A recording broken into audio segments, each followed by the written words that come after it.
Aujourd'hui, nous allons vous faire visiter le jardin d'essai. Le jardin d'essai du Hama a été créé en 1832. Pour bien comprendre la disposition des différents composants de ce dernier, je vous ai dessiné ce plan. Comme vous pouvez le voir, il y a deux jardins distincts. L'aile ouest est occupée par le jardin français, tandis que le côté sud-est est occupé par le jardin anglais. Et comme vous pouvez le remarquer, il y a trois grandes allées. L'allée des ficus, l'allée des platanes et l'allée des dragonniers. Ces trois allées sont coupées perpendiculairement par plusieurs allées, telles que l'allée des cocos, l'allée des bambous et l'allée des palmiers. Commençons maintenant notre exploration. Nous sommes sur l'allée des dragonniers. Ces dragonniers de Madagascar sont tellement enchevêtrés qu'ils nous donnent l'impression de passer dans un tunnel. Au pied de cet arbre, il fait bon vivre. Selon une étude faite par la NASA en 1989, les dragonniers sont considérés parmi les plantes les plus efficaces pour débarrasser l'intérieur des bâtiments des principaux polluants domestiques. Il faudra noter que le jardin d'essai s'étend sur une superficie de 32 hectares.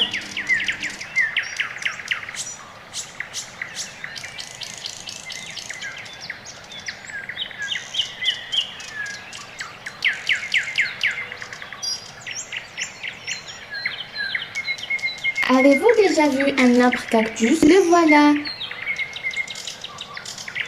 Et puis, regardez cet arbre bizarre.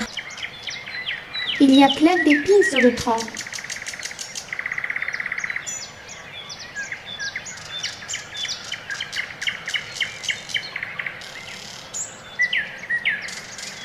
Incroyable! Le diamètre de ce tronc est immense.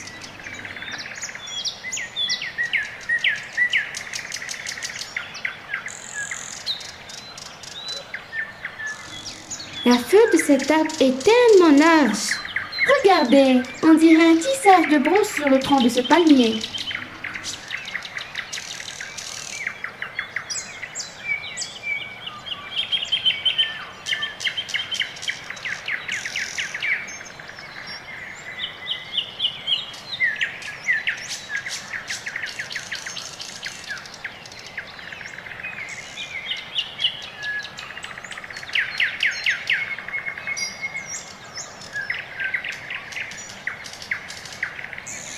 Cet arbre est centenaire.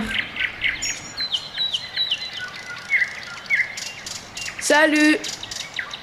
Salut!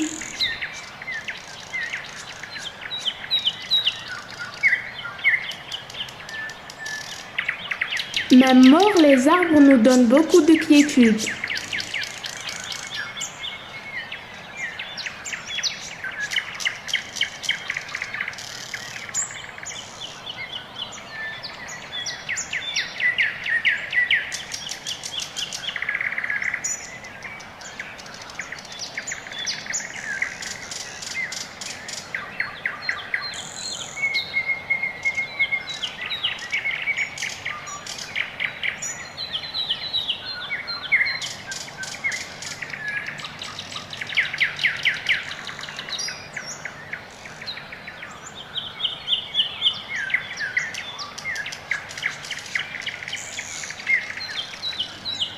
L'allée des platanes a été plantée en 1845.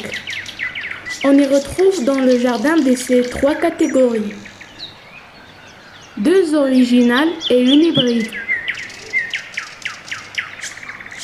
Les platanes sont de grands arbres pouvant atteindre 25 à 55 mètres de haut et une durée de vie qui peut aller jusqu'à 10 siècles.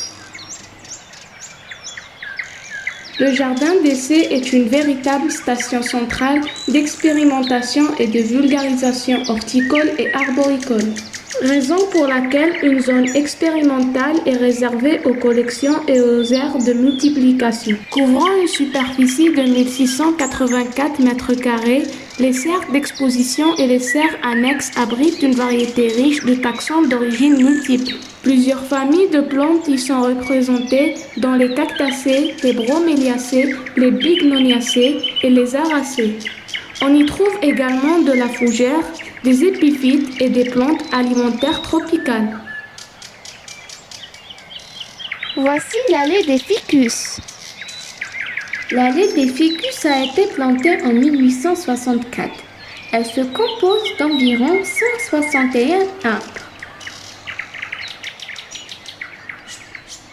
L'espèce dominante de ces ficus est le Ficus macrophylla, d'origine australienne. Il peut atteindre 60 mètres de haut. C'est un arbre typique des forêts pluviales qui, dans ces milieux, se développe souvent sous forme de plantes grimpantes. En effet, quand elle germe sur la branche d'un arbre, elle propage ses racines autour du tronc de son hôte, l'étouffe et finit par le tuer et par prendre sa place. Et c'est pour cela que parfois on l'appelle le figuier étrangleur.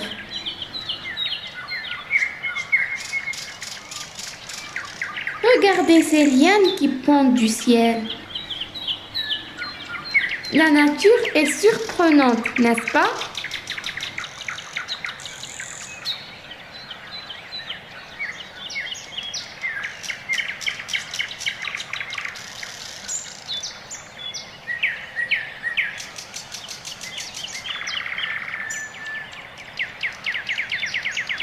Regardez cette branche qui fait des mètres de long.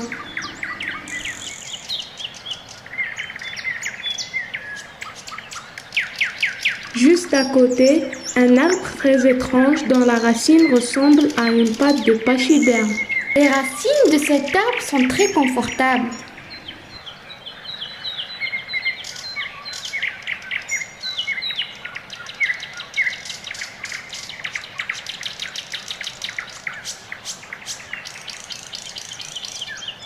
Ce Caryota urens, appelé communément palmier queue de poisson ou palmier céleri, est originaire du sud de l'Inde et de Sri Lanka. Ce palmier a des feuilles énormes qui lui donnent une allure très tropicale. Il peut mesurer 10 à 20 mètres de haut. De sa sève, on fabrique l'arak et de son tronc une farine appelée sagou. Allons maintenant découvrir les splendeurs du jardin anglais. Je vous présente la danseuse Doulette Nail. Cette statue a été inaugurée en 1920. Sculptée par la main de l'artiste Émile Jean-Joseph Gaudissart, né en 1872 à Alger. Elle représente une femme de Ouled Naïl esquissant des pas de danse traditionnels. Il y a plein de poissons colorés dans ce lac. On y retrouve des poissons rouges et des carpes koi par centaines.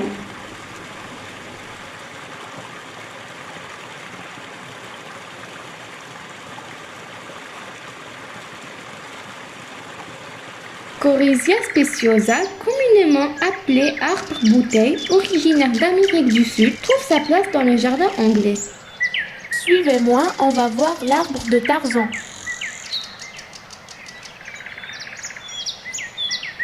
Le jardin anglais fait place aux allées sinueuses irrégulières, contrairement au jardin français. Je me demande où est passé Cheta.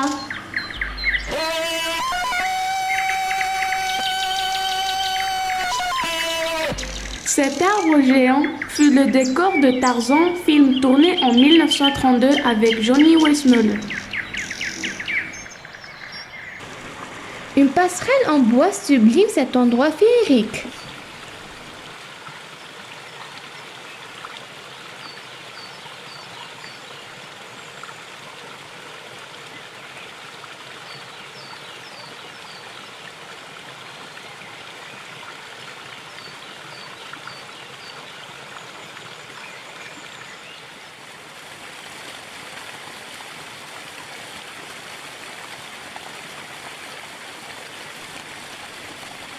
Au centre du jardin anglais s'étend un lac au décolle vert se pavane tranquillement.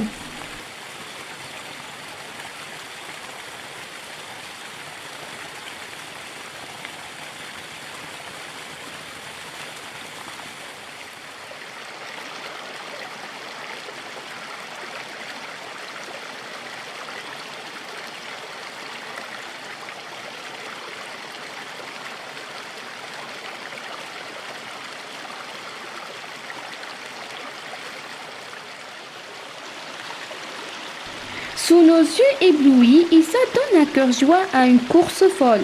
Bravo les canards!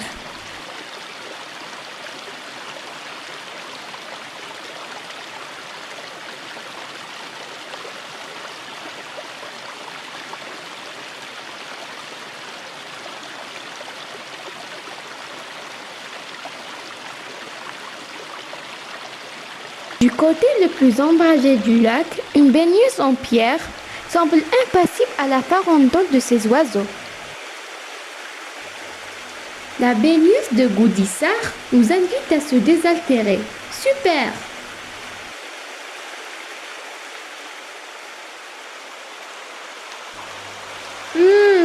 L'eau de cette source est vraiment bonne. Voici le joueur de la flûte.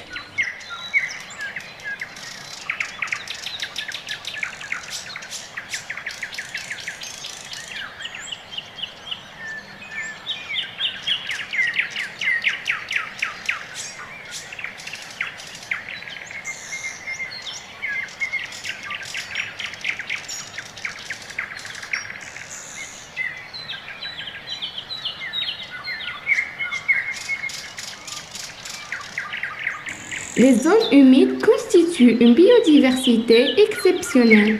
Ce sont des étendues naturelles ou artificielles d'eau douce ou salée, plus ou moins profondes, courantes ou stagnantes. De nombreuses espèces, rares et menacées de plantes ou d'animaux, dont les oiseaux migrateurs. Autrefois, la région d'Alger était couverte de zones humides qui ont été asséchées pour l'agriculture et pour la lutte contre le paludisme. Ainsi, El Hamma était un marais. El Hamma faisant référence à la fièvre paludique qui y sévissait. La zone humide présente ici témoigne de cette histoire et illustre la richesse de notre patrimoine national. Dans cet endroit où la végétation est luxuriante, on trouve de la menthe d'eau, iris des marais, les nénuphars blancs, la fougère royale, la verveine officinale, Véronique mourant d'eau, cresson de fontaine, des roseaux, lâche-faux crescent et souchets tubéreux. On y trouve aussi des insectes tels que la libellule bleue, rouge et orange. Pas un bruit. Je crois que je viens de voir un oiseau. Petit, je veux juste te prendre en photo. Voilà, c'est fait. Savez-vous que la poule d'eau est capable de voler? Eh oui, elle a bien de la chance. Voici la statue des femmes arabes. La région de Ouled Naïl est bien représentée par l'artiste Gaudissart.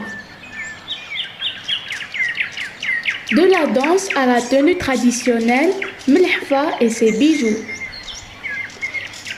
Et pour terminer, voici la statue de la femme du Sud.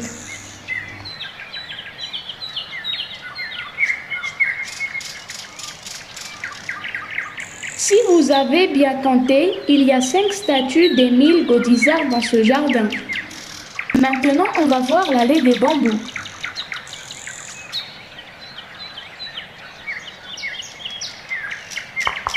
Il sonne creux ce bambou. Importé d'Asie en 1949, ce bambou est une espèce qui n'existe en Algérie que dans ce jardin. L'école d'horticulture, fondée en 1978, a pour vocation la formation de jardiniers et pépiniéristes qualifiés. Le jardin d'essai s'étend en amphithéâtre au pied du Musée national des beaux-arts, de la rue Mohamed Belouizdad à la rue Hassiba Ben Bouali. Nous nous dirigeons maintenant vers le jardin français.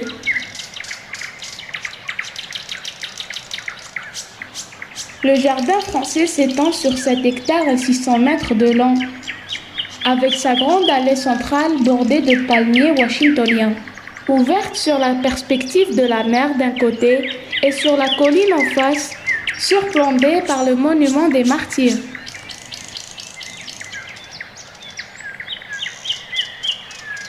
La conception du jardin à la française représente un désir de faire triompher l'ordre sur le désordre de la nature, afin d'imposer une certaine rigueur par la symétrie. Voyez comme ces arbres sont taillés à la perfection.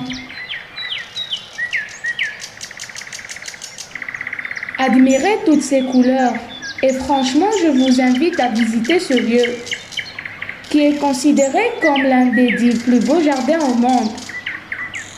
En attendant, prenez soin de vous et de la nature. Elle vous le rendra bien.